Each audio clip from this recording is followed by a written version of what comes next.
Hello everyone, good morning all of you. Welcome to maths वाला by Ranjeet Verma. आज हम basically बात करेंगे नेक्स्ट मल्टीपल चॉइस क्वेश्चंस और नए चैप्टर की भी शुरुआत करने वाले हैं मेरे भाई बहन लोग। खासतौर प्रोबेबिलिटी लास्ट चैप्टर एंडिंग पढ़ेंगे, जो कि हमारे लिए बेहद ही मोस्ट इंपॉर्टेंट कॉन्सेप्ट है और सिंपल भी तरीके आपको दिखाएंगे, बिल्कुल सेकंडों में आंसर निकालेंगे।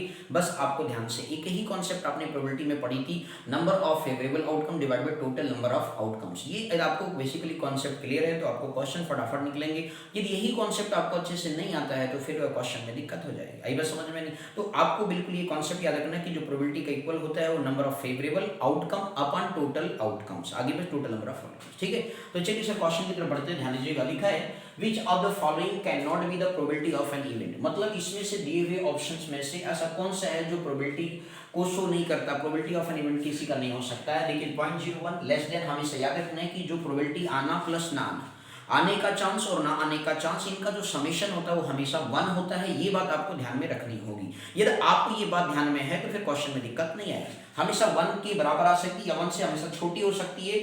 अब वो कितनी भी छोटी हो सकती है उससे कोई डजंट मैटर। क्लियर?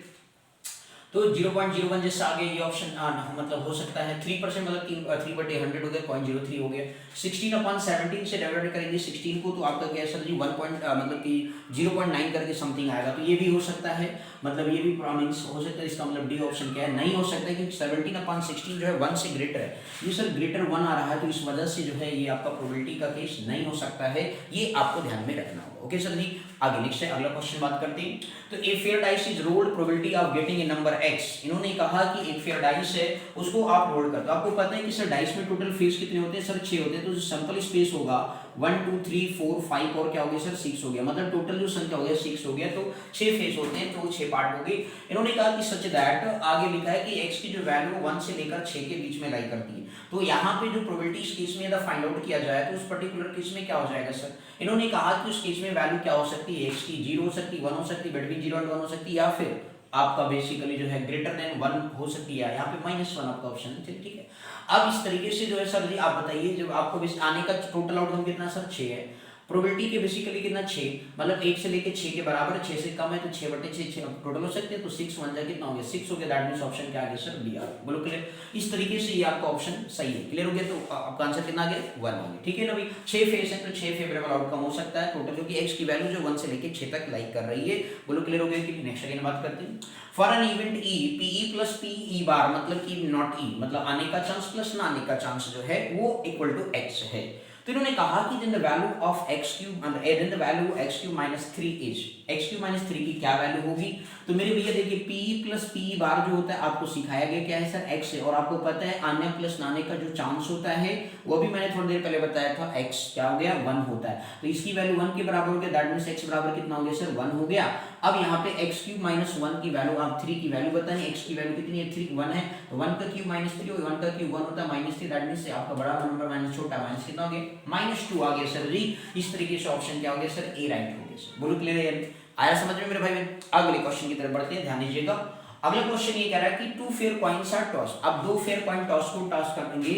मान लीजिए सपोज ये 2 कॉइन है, एक में हेड और एक में टेल, एक में हेड और एक में टेल, ये फेस होता है ना भैया। तो इसके टोटल जो सैंपल स्पेस बनेंगे, इवेंट जो बनेगा, तो एक तो हेड हेड बन सकता है, पहले कॉइन में भी हेड है, दूसरे कॉइन में भी हेड है। अब अगला केस क्या बन सकता है, पहले में हेड आ जाए, दूसरे में क्या आ जाए टेल आ जाए, पहले में टेल आ जाए, दूसरे में क्या आ जाए हेड आ जाए, या हो सकता है पहले में टेल फिर दूसरे में भी क्या आ जाए टेल आ जाए। तो ये 4 टोटल पॉसिबल इवेंट बनते हैं। कितने बन गए सर जी 4 पॉसिबल इवेंट बनेंगे। अब इसमें भाई साहब इन्होंने कहा है कि एट मोस्ट 1 हेड आना चाहिए। एट मोस्ट का मतलब है ज्यादा से ज्यादा एक ही आना चाहिए, 2 नहीं आना चाहिए। मतलब 0 भी हो सकता है और ज्यादा से ज्यादा 1 हो सकता है। तो उसके 3 केस ये बने, हेड टेल, टेल हेड और टेल टेल बना, जिसमें एक भी नहीं है। तो आपका मीन्स ये एटलीस्ट कहता 1 हेड, तो उस केस में आपके पैसे के लिए क्या हो जाता, तो टेल टेल काउंट नहीं होता। आई बात समझ में? नहीं तो भी 3 होते। क्लियर? तो इस तरीके से आंसर कितना हो जाएगा भैया, फेवरेबल आउटकम कितना हो गया 3 हो गया, और आपका टोटल आउटकम कितना हो गया 4 हो गया। तो ऑप्शन क्या बन गया सर जी ए बन गया। बोलो क्लियर है मेरे भैया लोग? तो फेवरेबल आउटकम 3 हो गया, मतलब एट मोस्ट 1 हेड आने का चांस, टोटल आउटकम कितना हो गया 4 हो गया। ठीक है भाई, आगे नेक्स्ट बढ़ते हैं।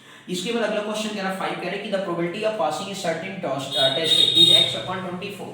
मतलब एक बेसिकली प्रोबेबिलिटी है पासिंग एक सर्टेन टेस्ट होता है जिसमें कितना x/24 है। If the probability of not passing is 7/8, मतलब पास होने का चांस जो है x/24 है, ना पास होने का चांस 7/8 है, इक्वल टू क्या होता है सर 1 होता है।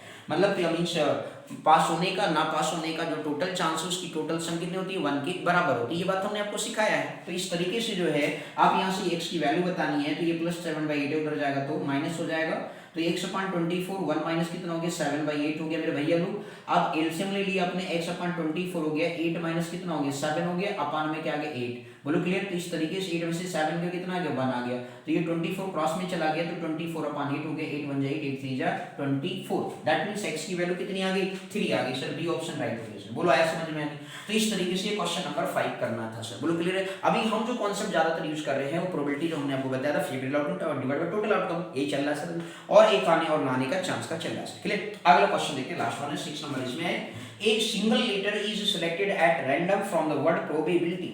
एक सिंगल लेटर है, सिलेक्ट करते हैं रैंडमली प्रोबेबिलिटी को।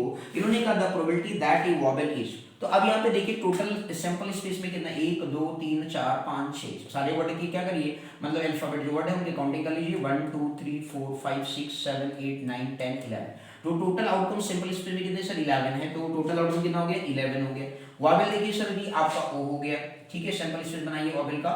तो इस तरीके से पहले ओ हो गया, फिर ए हो गया सर, आई हो गया, और फिर क्या सर जी आई हो गया। 2 आई है सर जी। प्रोबेबिलिटी ओ ए आई आई दो बार, ठीक है। जो 4 हो गया, 4/, कितना आ गया, तो आपका 4/11 हो गया। ऑप्शन में ध्यान दीजिएगा सर जी, यहाँ कुछ ऑप्शन गलत लिखो है, लग रहा है। हाँ भी देखिए टोटल आपको प्रोबेबिलिटी के आने का चांस जो है ये 4 बना लीजिए सर जी, गलत लिखो है ऑप्शन, ठीक है। 4 कितना हो गया 11 हो गया, कितना हो गया सर जी 4/11 ऑप्शन आपके पास आ गया सर जी, ठीक है। तो ये चीज आपको ध्यान रखनी, ये सर ऑप्शन यहाँ पे गलत लिखा हुआ था, ठीक है। 3/11 पे ध्यान दीजिएगा सर, चेक कर लेते हैं भाई, ये था आपका 4/11, ठीक। तो ये ऑप्शन हो गया बी ऑप्शन, 4/11 आंसर आ गया, क्योंकि ओवेल के आने का चांस 4 है और टोटल आउटकम कितना 11, तो 4 कितना हो गया 11 हो गया। बोलो ऐसा समझ में आने। तो इस तरीके से ऑब्जेक्टिव क्वेश्चंस प्रोबेबिलिटी के बनते हैं मेरे भाई बहन लोग। बोलो तरीके समझ में आ गए, अननोन क्वांटिटी कैसे निकाला जाता है। तो आप ये ध्यान से बेसिकली वीडियो को वॉच करेंगे और अच्छे से एक क्वेश्चन को समझेंगे, तो आपका जो प्रोबेबिलिटी का कॉन्सेप्ट है वो अब बिल्कुल बेहतरीन तरीके से आपका पूरा हो जाएगा। आई बस समझ में, अच्छे से समझ में आ जाएगा, कॉन्सेप्ट क्लियर हो जाएगा। और आप देख रहे हैं सर जी बस नजदीक है बिल्कुल, 27 से आपका फर्स्ट इंग्लिश पेपर स्टार्ट होने वाला है। तो लगभग आज 19 तारीख हो गया मेरे भाई बहन लोग। अभी भी जो भैया लोग बहन लोग जागे नहीं हो, जाग जाए और अच्छे से पढ़े, जिससे कि उनके अच्छे मार्क्स आ सके।